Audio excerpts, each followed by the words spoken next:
Hello बच्चों, तो कैसे हैं आप लोग। स्वागत है आपका अपने इस यूट्यूब चैनल विजडम क्लासेस में। और मैं हूं आपका बड़ा भाई, छोटा भाई, दोस्त, गुरु, जो भी आप मुझे बोलना चाहें।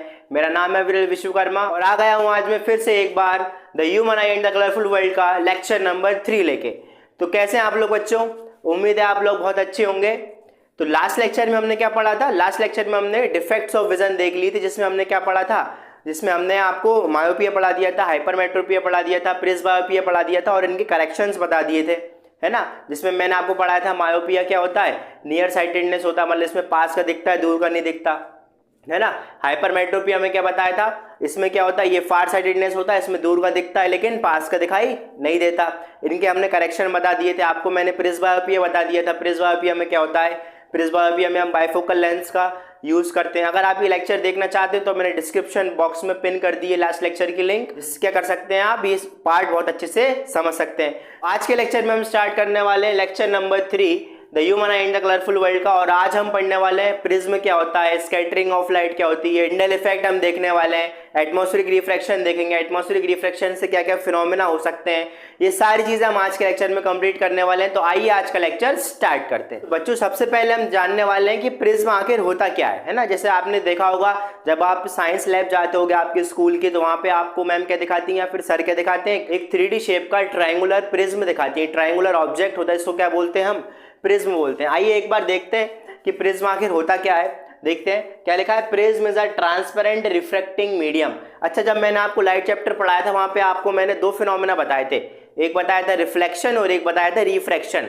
रिफ्लेक्शन में क्या होता है, बाउंसिंग बैक हो जाती है, जिस मीडियम से लाइट आ रही है वापस उसी मीडियम में चली जाती है। और रिफ्रैक्शन में क्या होता है, जिस मीडियम से लाइट आ रही है उससे अगले मीडियम में लाइट क्या चली जाएगी, थोड़ी सी बेंड होकर चली जाएगी। इस फिनोमेना को क्या बोलते हैं, रिफ्रैक्शन।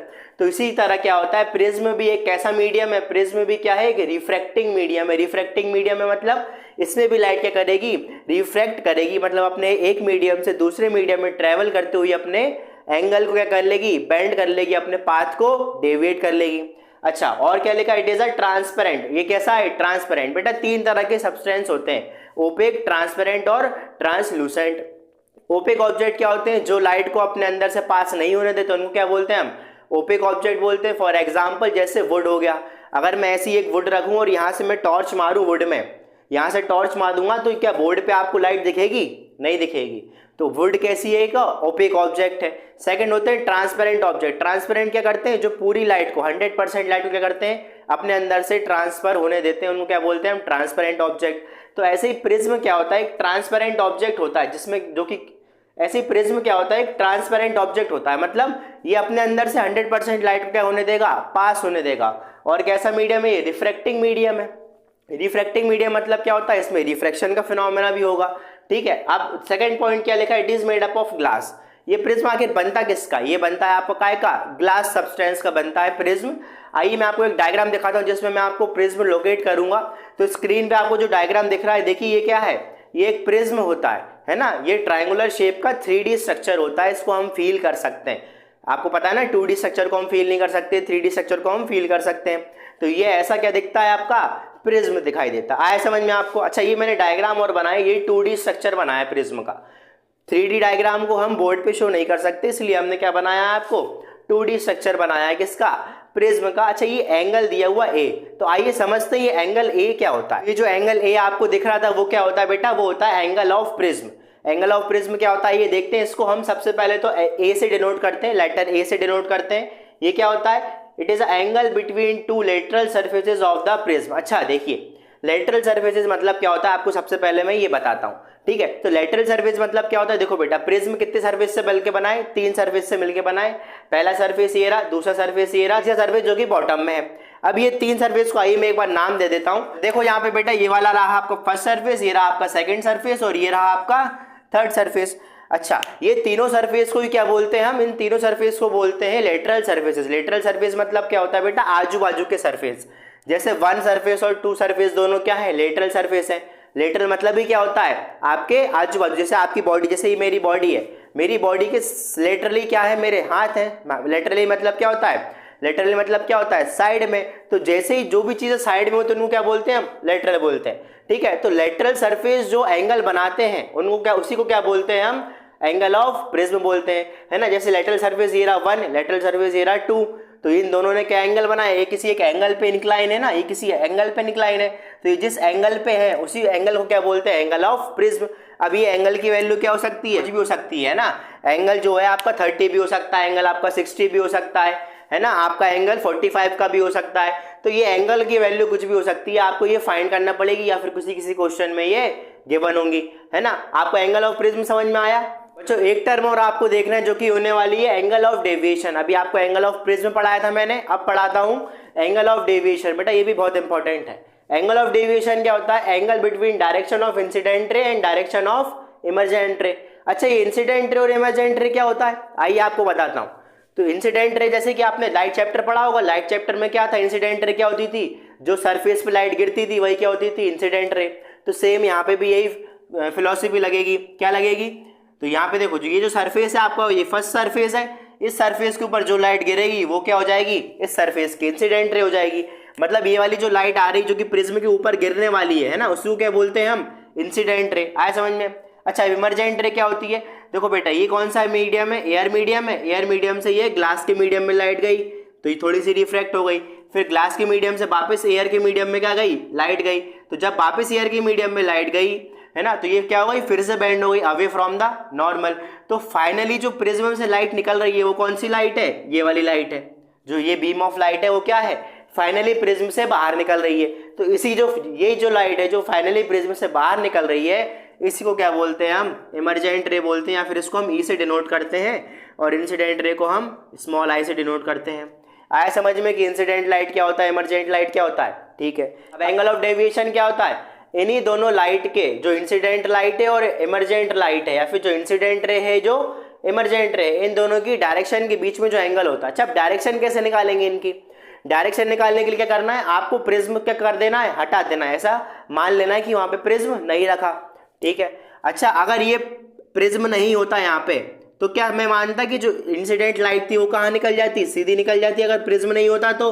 बिल्कुल सही बात है। तो इसको मैंने क्या बना लिया, ऐसे सीधे बना लिया कि अगर प्रिज्म नहीं होता तो ये लाइट कैसी निकल जाती, सीधी निकल जाती। अच्छा इमर्जेंट रे अगर प्रिज्म नहीं होता तो यहाँ से कैसी लगती कि यहाँ कहीं से आ रही है इमर्जेंट रे, तो इसको भी क्या कर लेता हूँ, पीछे निकाल लिया। तो ये मैंने क्या निकाल ली, डायरेक्शन निकाल ली। इंसिडेंट रे की क्या बना दी, डायरेक्शन, और इमर्जेंट की भी क्या बना ली, डायरेक्शन। अब इन दोनों के बीच में जो एंगल है उसी को क्या बोलते हैं, एंगल ऑफ डेविएशन। तो ये जो एंगल दिख रहा है आपको ये क्या है, एंगल ऑफ डेविएशन। अच्छा एंगल ऑफ डेविएशन की अगर हम बात करें, अगर इसको हम नॉर्मली समझें कि होता क्या है, डेविएशन मतलब होता है बेटा अपने पाथ से भटकना। डेविएशन क्या होता है, अपने पाथ से भटकना। जितना एंगल लाइट का ये प्रिज्म के आने से लाइट डेविएट होगा इसी को क्या बोलते हैं हम, एंगल ऑफ डेविएशन। आओ एक बार फिर से डायग्राम से बताता हूं। जैसे मैंने ये क्या बनाया, प्रिज्म बनाया, दिख रहा है ना आपको प्रिज्म, ठीक है। ये क्या हो जाएगा, एंगल ऑफ प्रिज्म हो जाएगा। तो इंसिडेंट लाइट आई इसके ऊपर, यहाँ पे रिफ्रैक्शन का फिनोमेना हो गया दो बार, एक बार इस सरफेस पे एक बार इस सरफेस पे। अच्छा अगर ये प्रिज्म नहीं होता तो लाइट कैसी निकल रही थी, ऐसी सीधी निकल रही थी। लेकिन लाइट अभी चली कहाँ गई, लाइट ऐसी जा रही थी लेकिन लाइट कहाँ चली गई, ऐसी मुड़ गई और ऐसी जाने लगी। लाइट कितना डेविएट हुई, यहाँ से ऐसे जा रही थी और कहाँ चली गई, इधर चली गई। मतलब इतना एंगल क्या हुई है, डेविएट हुई, है ना। तो ये जितना एंगल है उसी को क्या बोलते हैं, एंगल ऑफ डेविएशन। आ गया सिंपल। बाकी सब तो थ्योरी है बेटा, लिखना है। लेकिन फील समझ में आया, फील क्या एंगल ऑफ डेविएशन की, कि अगर ये प्रिज्म नहीं होता तो इंसिडेंट लाइट कहाँ चली जाती, सीधी निकल जाती।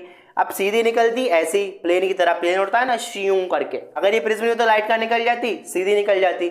लेकिन प्रिज्म आने के चक्कर में लाइट कहाँ चली गई, इधर चली गई। मतलब कितना डेविएट हुई, इतनी डेविएट हो गई। तो यही जो एंगल आया इसी को क्या बोलते हैं, एंगल ऑफ डेविएशन। आया समझ में, है कि नहीं आसान।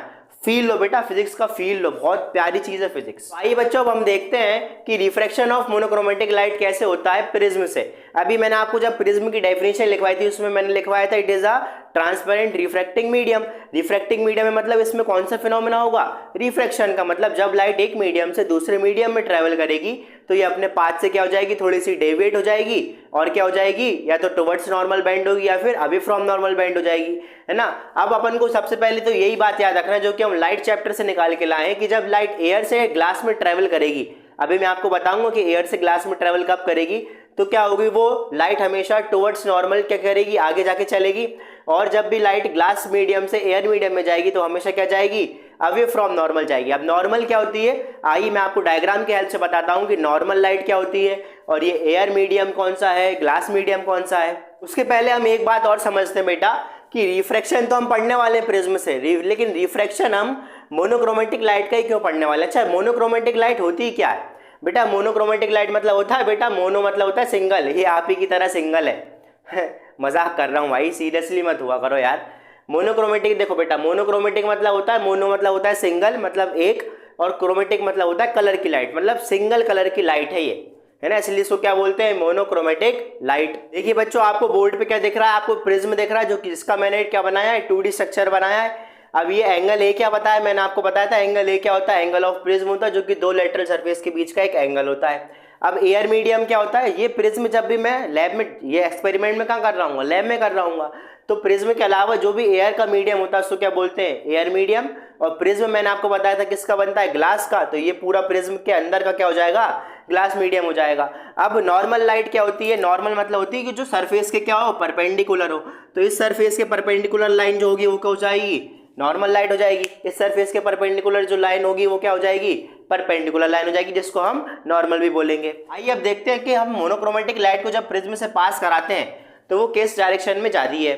तो जब भी मैं मोनोक्रोमेटिक लाइट को प्रिज्म के अंदर डालूंगा, जैसे फॉर एग्जांपल मान लो ये मैंने मोनोक्रोमेटिक लाइट ली, उसकी एक बीम ली मोनोक्रोमेटिक लाइट की, उसको मैंने प्रिज्म के अंदर ट्रांसफर कराया। अब जैसे ही आपको पता है कि ये मीडियम चेंज कर रही है, एयर से किस मीडियम में जा रही है, ग्लास मीडियम में, तो कौन सा फिनोमेना होगा, रिफ्रैक्शन का फिनोमेना होगा। तो आप क्या करोगे, जो सरफेस दिख रहा है आपको, सबसे पहले क्या करना है, सरफेस के परपेंडिकुलर एक लाइन बनानी है, जिसको क्या बोलते हैं हम, नॉर्मल बोलते हैं। तो आइए अपन एक सरफेस के परपेंडिकुलर लाइन बना लेते हैं। बेटा ये रहा आपका सरफेस, उस सरफेस के 90 डिग्री पे, परपेंडिकुलर मतलब क्या होता है, 90 डिग्री पे, तो ये 90 डिग्री पे मैंने क्या बना ली, एक लाइन बना ली, है ना। अब क्या होगा, अब जैसा कि आप देख रहे हैं यहाँ पे कि लाइट कहाँ से ट्रेवल कर रही है, एयर से ग्लास में ट्रेवल कर रही है। और इसकी पिछली स्लाइड में मैंने आपको बताया था कि जब भी लाइट एयर से ग्लास में ट्रेवल करती है वो हमेशा कहाँ जाती है, टुवर्ड्स नॉर्मल जाती है ना। अरे इधर देखो भाई, फोकस करो, फोकस जल्दी देखो। तो जब भी लाइट एयर से ग्लास में जा रही कहाँ जाएगी, टुवर्ड्स नॉर्मल जाएगी। और ये जो हमने लाइन बनाई सरफेस के परपेंडिकुलर, ये कौन सी है, यही नॉर्मल है, तो टुवर्ड्स नॉर्मल जाएगी, मतलब नॉर्मल से दूर नहीं जाएगी। नॉर्मल कहाँ है, यहाँ, नॉर्मल से दूर नहीं जाएगी, कहाँ जाएगी, नॉर्मल के पास ही जाएगी। तो ये नॉर्मल के पास जाएगी, तो ये सीधी निकल गई। अब अभी एक बार यहाँ पे रिफ्रैक्शन का फिनोमेना हो गया, इसको नाम दे देता हूं मैं फन। तो एक बार रिफ्रैक्शन हो गया, लाइट एक मीडियम से दूसरे मीडियम में गई, अपनी पाथ को चेंज कर लिया। कैसे पता पाथ चेंज कर लिया, अगर ये प्रिज्म नहीं होता तो ये लाइट सीधी निकल जाती, तो लेकिन प्रिज्म है तो ये क्या हो गई, इतनी बेंड हो गई। अब देखिए आप सेकंड सरफेस पे लाइट पहुंची, ये कौन सा है, ये सेकंड सरफेस है। यहाँ पे भी एक बार क्या होगा, रिफ्रैक्शन का फिनोमेना होगा। क्यों, क्योंकि लाइट फिर से मीडियम चेंज कर रही है। अभी लाइट कहाँ पे आ गई, ग्लास में से एयर में जाने वाली है। लाइट अभी कहाँ पर है, ग्लास मीडियम में, अब कहाँ जाएगी, एयर वाले मीडियम में। अब जब भी लाइट, मैंने आपको लास्ट स्लाइड में बताया, जब भी लाइट कहाँ से ट्रेवल करेगी, ग्लास से एयर में ट्रेवल करेगी, तो वो कहाँ जाएगी, अवे फ्रॉम नॉर्मल जाएगी। तो सबसे पहले सरफेस की नॉर्मल बना लो। नॉर्मल क्या होती है, किसी भी सरफेस के परपेंडिकुलर जो लाइन होगी, तो ये सरफेस ऐसा रखा है तो उसके परपेंडिकुलर लाइन क्या होगी, ये वाली लाइन परपेंडिकुलर होगी।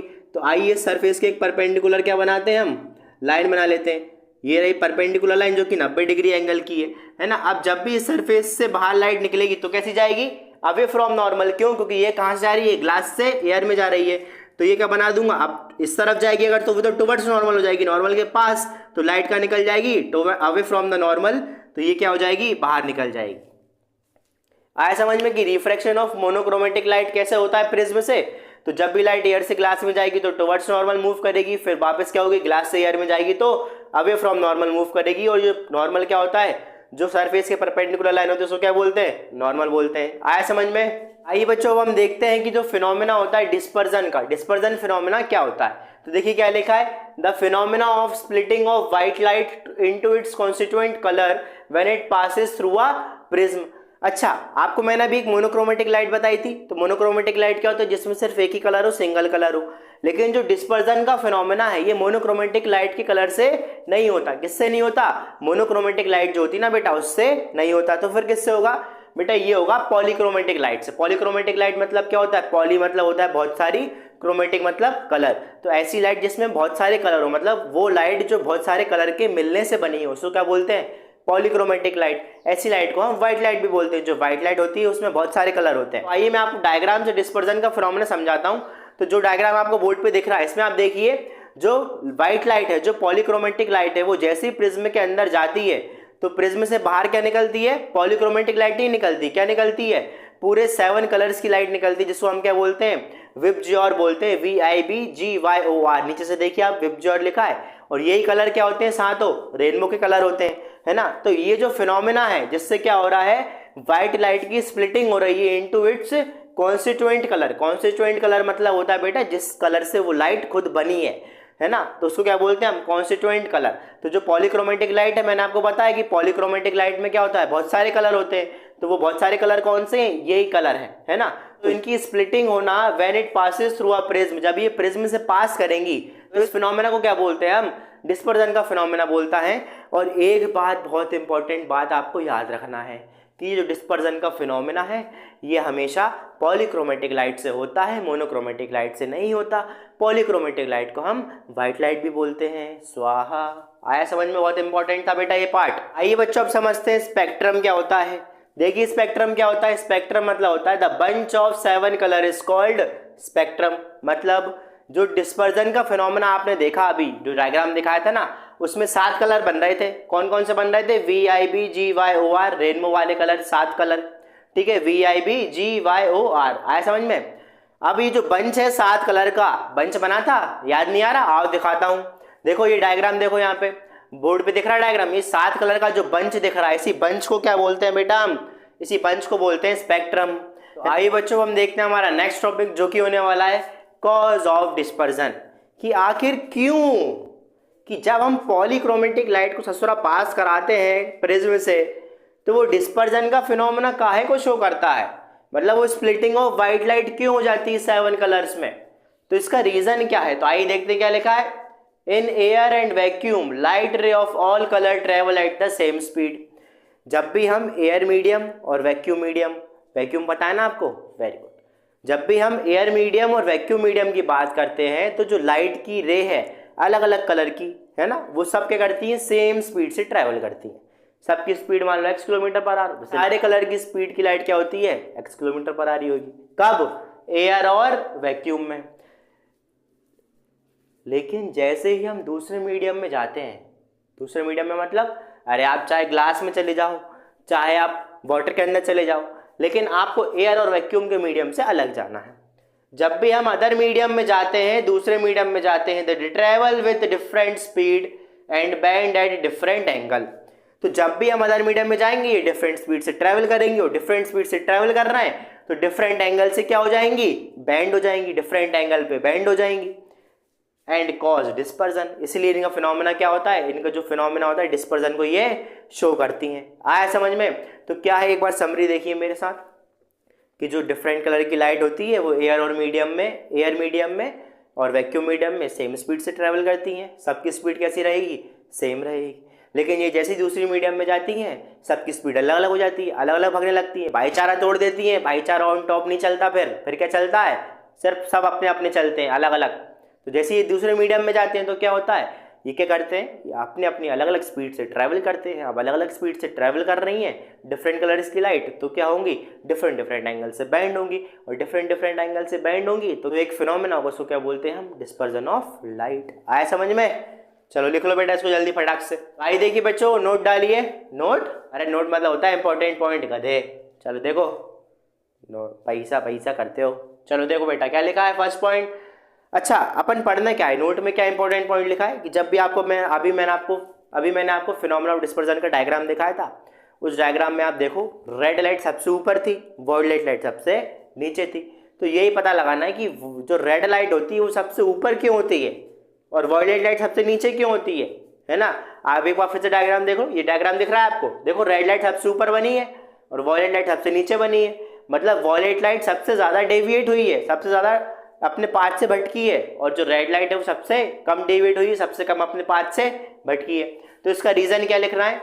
Red light has the maximum wavelength. Red light की सबसे ज्यादा मैक्सिमम वेवलेंथ होती है, सो इट ट्रेवल फास्टेस्ट।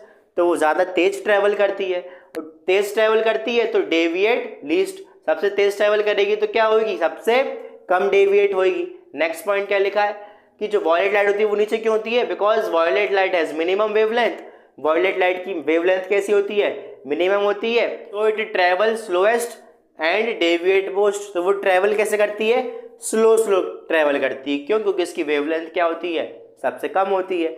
अब स्लो ट्रेवल कर रही है तो क्या होगी, डेविएट मोस्ट, मतलब सबसे ज्यादा क्या हो जाएगी, अपने पाथ से डेविएट हो जाएगी।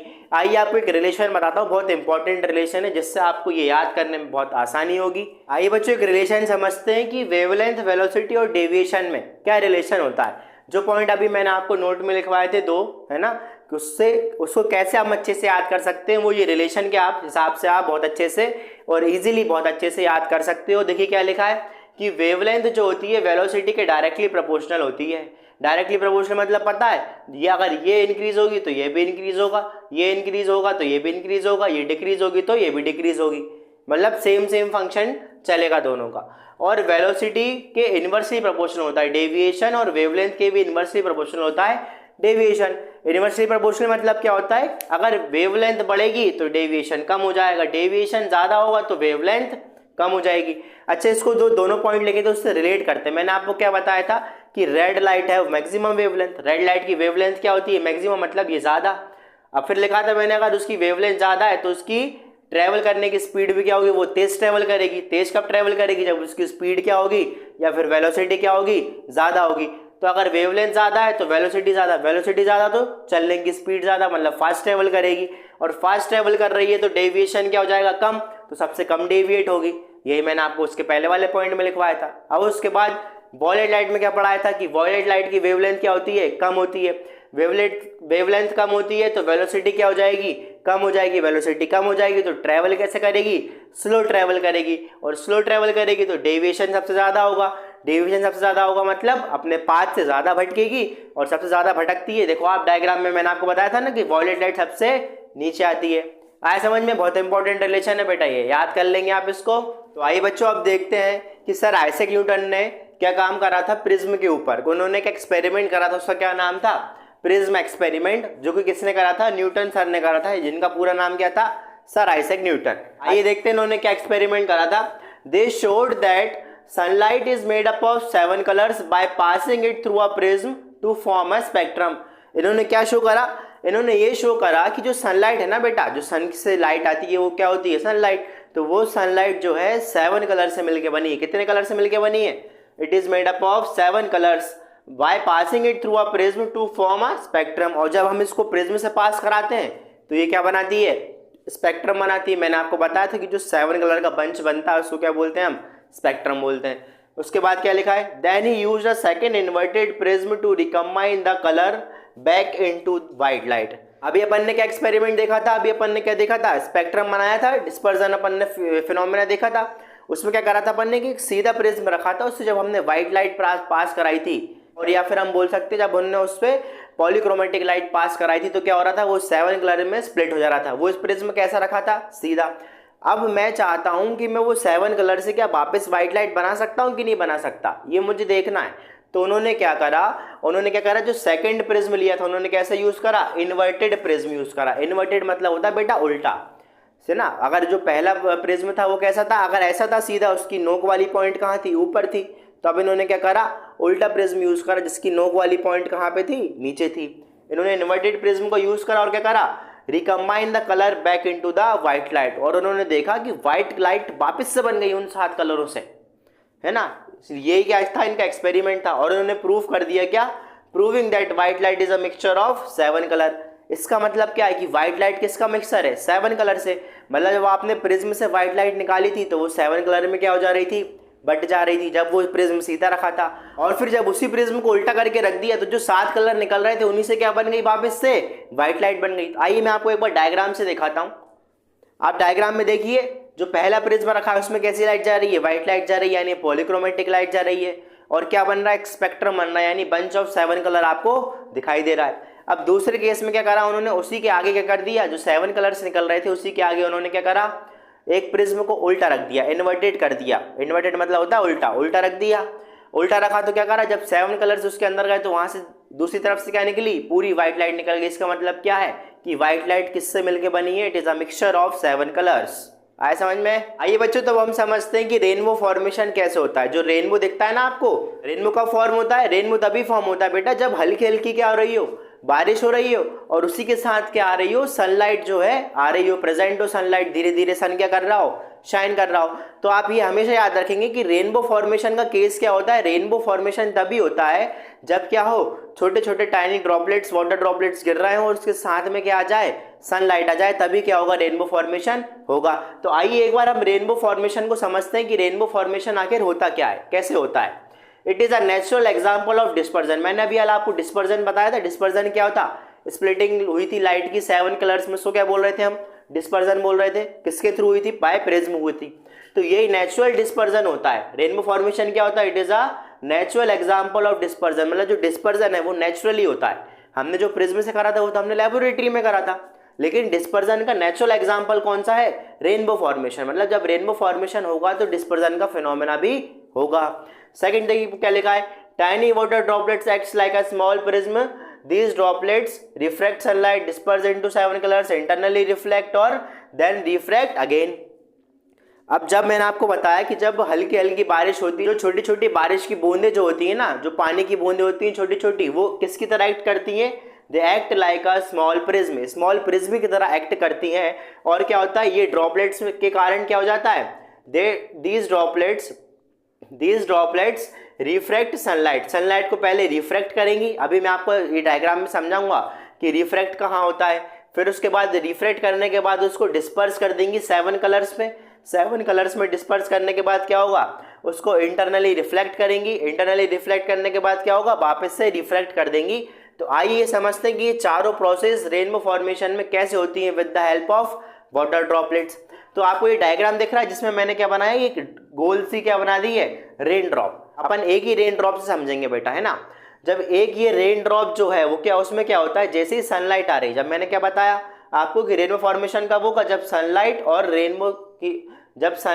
रेन ड्रॉप दोनों क्या होंगी, साथ में प्रेजेंट होंगी। अच्छा आप डायग्राम में देखो, देखो देखो जल्दी फोकस करो। जब रेन ड्रॉप आ रही है और उसके अंदर सनलाइट भी आ रही है, जब जैसे ही रेन ड्रॉप के अंदर सनलाइट आएगी तो ये बाहर का मीडियम क्या हो जाएगा, एयर मीडियम, और अंदर का मीडियम क्या होगा, वाटर होने। तो अंदर का मीडियम क्या है, वाटर, बाहर का मीडियम क्या है, एयर। तो यहाँ पे क्या हो जाएगा, फिनोमेना ऑफ रिफ्रैक्शन हो जाएगा। तो जो इंसिडेंट लाइट है, जो कि सनलाइट है, क्या हो जाएगी, अपने नॉर्मल पाथ से सीधे ना जाके क्या हो जाएगी, थोड़ी सी बेंड हो जाएगी। आपको डायग्राम में भी दिख रहा होगा क्या हो रही है, सनलाइट जैसे यहाँ से आ रही है तो क्या हो गई, थोड़ी सी अपनी तरफ इस तरफ बेंड हो गई और सीधी निकल गई। अब जैसी बेंड होकर सीधी निकल रही है तो वहां पे क्या होगा, अब ये देखो यहाँ पे क्या होगा, अभी तो सिर्फ एक लाइट थी सनलाइट, यहाँ पे क्या हो गया, ये जो सनलाइट थी वो 7 कलर्स में क्या हो गई, बांट गई। अब अपन 7 नहीं बना सकते, नहीं तो डायग्राम खराब हो जाएगा ना। मैं आपको अभी एक डायग्राम बताऊंगा, उसमें भी आप देखोगे सिर्फ इतना ही बना हुआ है। तो 7 कलर्स में क्या हो जाएगी, यहाँ पे रिफ्रैक्शन होने के बाद वो डिस्पर्स हो जाएगी। तो यही पॉइंट यहाँ पे लिखा था, देखो सबसे पहले ये ड्रॉपलेट्स क्या करती है, रिफ्रैक्ट करती है सनलाइट को। तो ये रिफ्रैक्शन का फिनोमेना कहाँ हुआ, इस सरफेस पे हुआ। उसके बाद क्या हो जाएगा, डिस्पर्जन इनटू 7 कलर्स। ये जो सनलाइट अंदर आई है वो क्या हो जाएगी, 7 कलर में डिस्पर्स हो जाएगी। लेकिन अपन ने कितने बनाए, 2 ही बनाए। ये 7 कलर में डिस्पर्स हो गई। 7 कलर में डिस्पर्स होने के बाद लाइट का 7 कलर में डिस्पर्स होने के बाद लाइट का पाथ देखिए कहाँ जा रहा है, वहां पे क्या हो रहा है, उसी मीडियम से, अंदर क्या है, वाटर, अंदर के वाटर वाले मीडियम से ही क्या हुई, रेन ड्रॉप के सेकेंड सरफेस पे क्या हुई, आई, और रेन ड्रॉप के सेकेंड सरफेस पे आई और क्या हुआ, फिर वापस से उसी मीडियम में आ गई। तो मैंने आपको बताया था कि जब भी लाइट उसी मीडियम में वापस आ जाए तो कौन सा फिनोमेना होता है, रिफ्लेक्शन का फिनोमेना होता है। तो यहाँ पे भी तो यही हुआ है। क्या हुआ है कि लाइट सीधी आई रेन ड्रॉप के सेकेंड वाले सरफेस पे और वहां से क्या हो गई, रिफ्लेक्ट होके क्या हो गई, उसी मीडियम में आ गई। अगर ये रेन ड्रॉप आगे निकल जाती, दूसरे मीडियम में वापस एयर में चली जाती, तो हम क्या बोलते, रिफ्रैक्शन हुआ है। लेकिन क्योंकि ये लाइट क्या हो गई, वापस उसी मीडियम में आ गई, इसलिए हम इसको क्या बोलेंगे, इंटरनली रिफ्लेक्ट क्यों बोल रहे हैं, क्योंकि यहाँ पे रिफ्लेक्शन का फिनोमेना हुआ है। और इंटरनली रिफ्लेक्ट, इंटरनली क्यों बोला है, क्योंकि ये रेन ड्रॉप के कहाँ हो रहा है, अंदर हो रहा है, इसलिए इस फिनोमेना को जो यहाँ पे हुआ है उसको क्या बोलेंगे हम, इंटरनल रिफ्लेक्शन बोलेंगे, क्योंकि ये इंटरनली हुआ है रेन ड्रॉप के। फिर उसके बाद क्या होगा, देखो आप, रेन ड्रॉप के अंदर वाटर वाला मीडियम था, बाहर वापस क्या है, एयर वाला मीडियम है।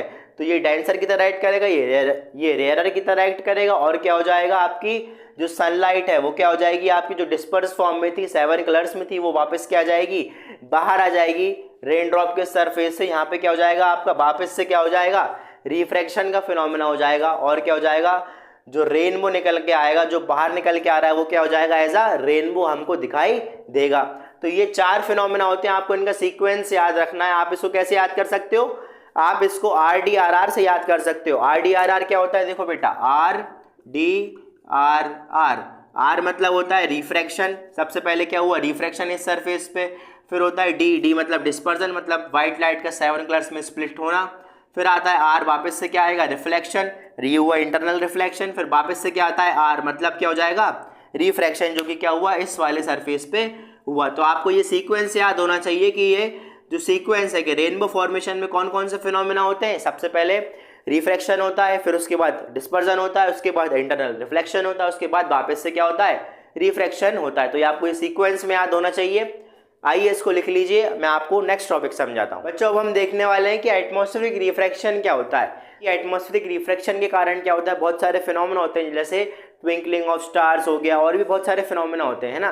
तो सबसे पहले हम समझते हैं कि एटमॉस्फेरिक रिफ्रैक्शन क्या होता है, फिर उसके बाद हम समझेंगे कि एटमॉस्फेरिक रिफ्रैक्शन के कारण कौन कौन से फिनोमेना है जो कि क्या होते हैं। When the phenomena of refraction मतलब bending of light while moving from one medium to another occurs due to atmosphere. अच्छा, इसके नाम से समझ में आ रहा है कि एटमॉस्फेरिक रिफ्रैक्शन क्या होता है। तो जब भी रिफ्रैक्शन का फिनोमेना किसके कारण हो जाए, it occurs due to the atmosphere, इसी को हम क्या बोलते हैं, एटमॉस्फेरिक रिफ्रैक्शन। तो देखिए क्या लिखा है, when the phenomena of refraction, जब फिनोमेना कौन सा, रिफ्रैक्शन का। रिफ्रैक्शन का फिनोमेना क्या होता है, bending of light while moving from one medium to another.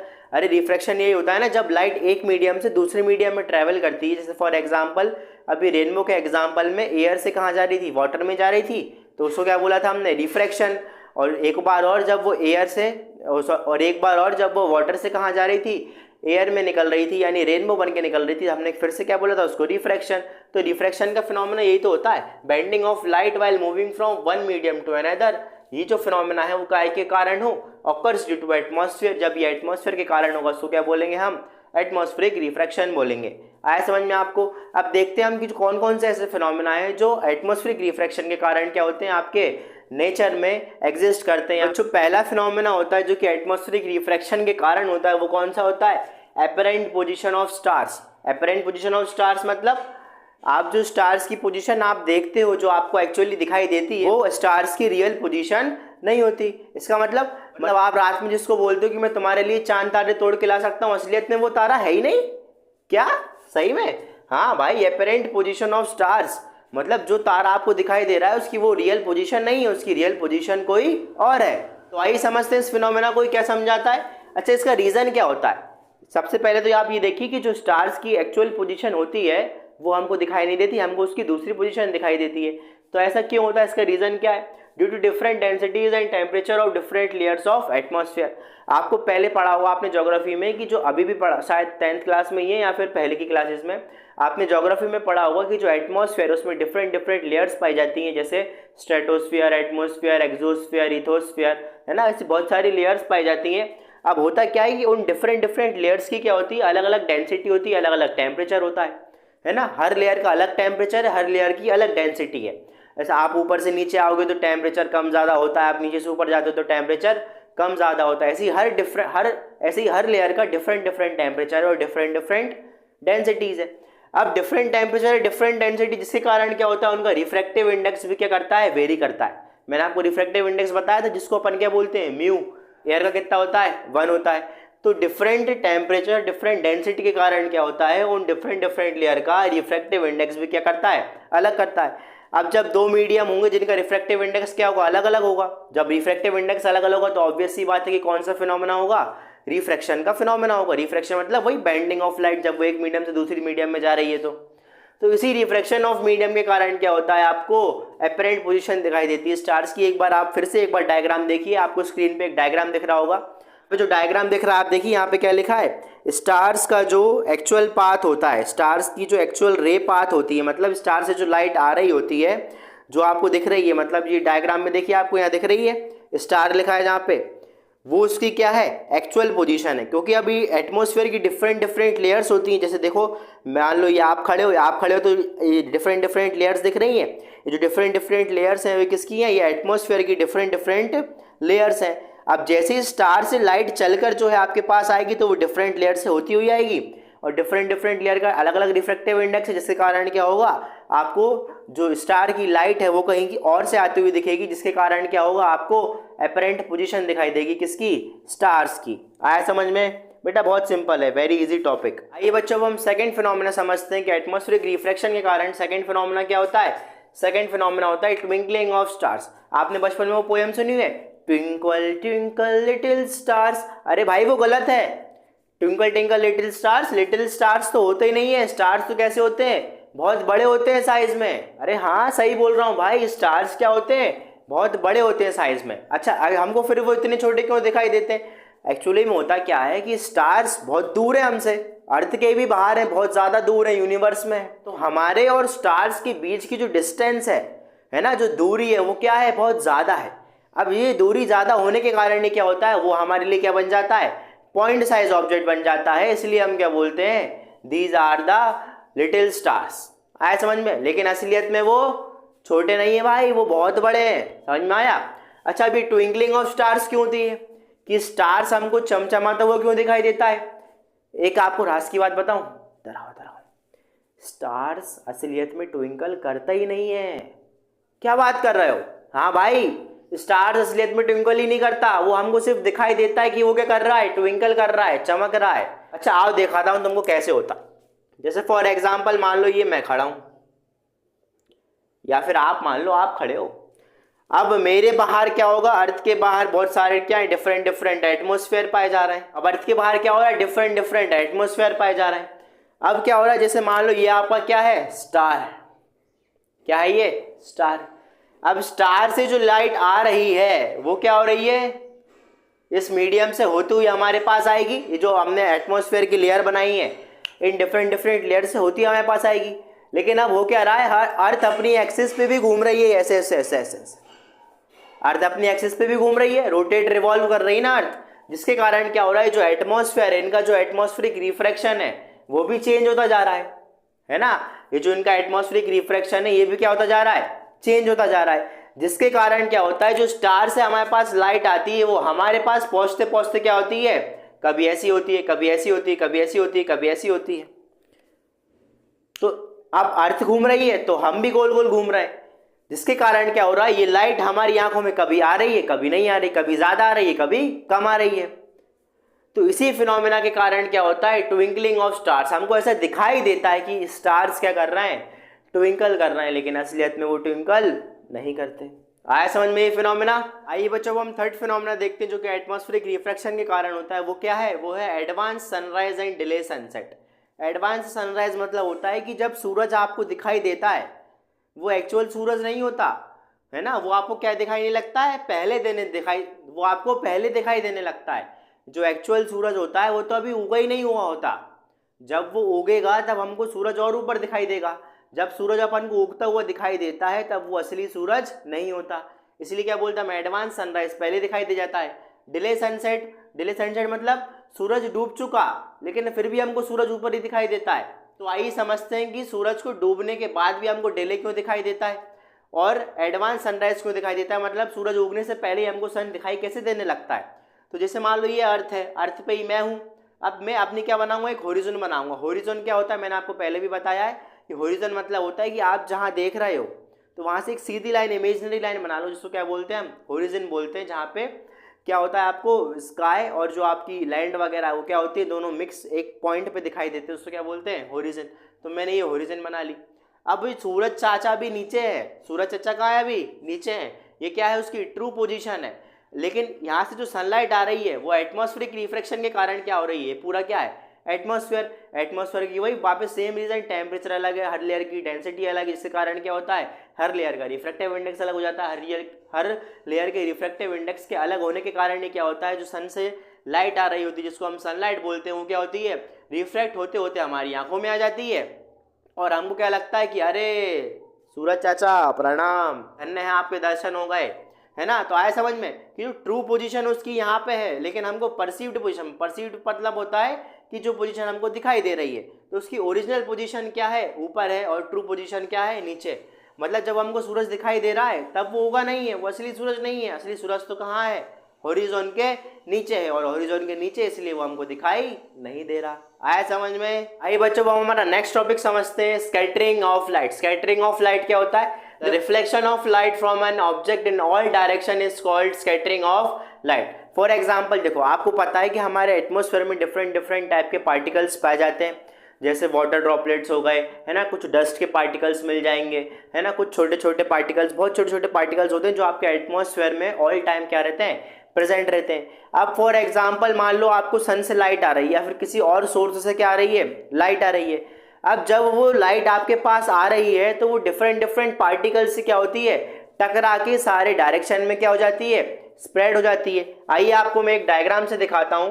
For example जैसे मान लो ये आपके अर्थ का एटमॉस्फेयर है, आपके अर्थ के एटमॉस्फेयर में क्या हो रहा है, डिफरेंट डिफरेंट छोटे छोटे पार्टिकल्स पाए जा रहे हैं। अब ये डिफरेंट डिफरेंट छोटे छोटे पार्टिकल्स पाए जा रहे हैं, तो फॉर एग्जांपल मान लो ये जो आपकी सन है, सन से जो क्या आ रही है, सनलाइट आ रही है। अब जैसे मान लो सनलाइट आई, इसके पाथवे में मान लो कोई एक पार्टिकल आ गया, अभी इससे टकरा के डिफरेंट डिफरेंट डायरेक्शन में क्या हो जाएगा, मूव हो जाएगा। तो ये जो फिनोमेना है जिसमें क्या होता है, रिफ्लेक्शन ऑफ लाइट हो जाता है डिफरेंट डिफरेंट ऑब्जेक्ट से टकराने के बाद, और वो ऑल डायरेक्शन में क्या हो जाती है, फैल जाती है। इसी फिनोमेना को हम क्या बोलते हैं, स्कैटरिंग ऑफ लाइट बोलते हैं। आइए आपको मैं एक डायग्राम दिखाता हूँ स्कैटरिंग ऑफ लाइट का। देखिए आया समझ में, डायग्राम कितना प्यारा लग रहा है, स्कैटरिंग ऑफ लाइट का डायग्राम समझ में आया आपको? आइए बच्चों, हम समझते हैं हमारा लास्ट टॉपिक जो कि स्कैटरिंग ऑफ लाइट के अंदर हम समझने वाले, वो क्या है आपका, टिंडल इफेक्ट। टिंडल इफेक्ट क्या होता है? टिंडल इफेक्ट स्कैटरिंग का ही क्या है, एक एग्जांपल है। स्कैटरिंग मैंने आपको बताया क्या होता है, स्कैटरिंग ऑफ लाइट, है ना। आप पीछे करके समझ सकते हैं अगर आपको समझ में नहीं आया, है ना। यूट्यूब के पास ये तो सुविधा अवेलेबल है बेटा, अगर आपको कुछ समझ में नहीं आ रहा तो आप पीछे करिए वीडियो को और बढ़िया बिंदास समझिए, इतना प्यारा समझा रहा है आपको, है ना।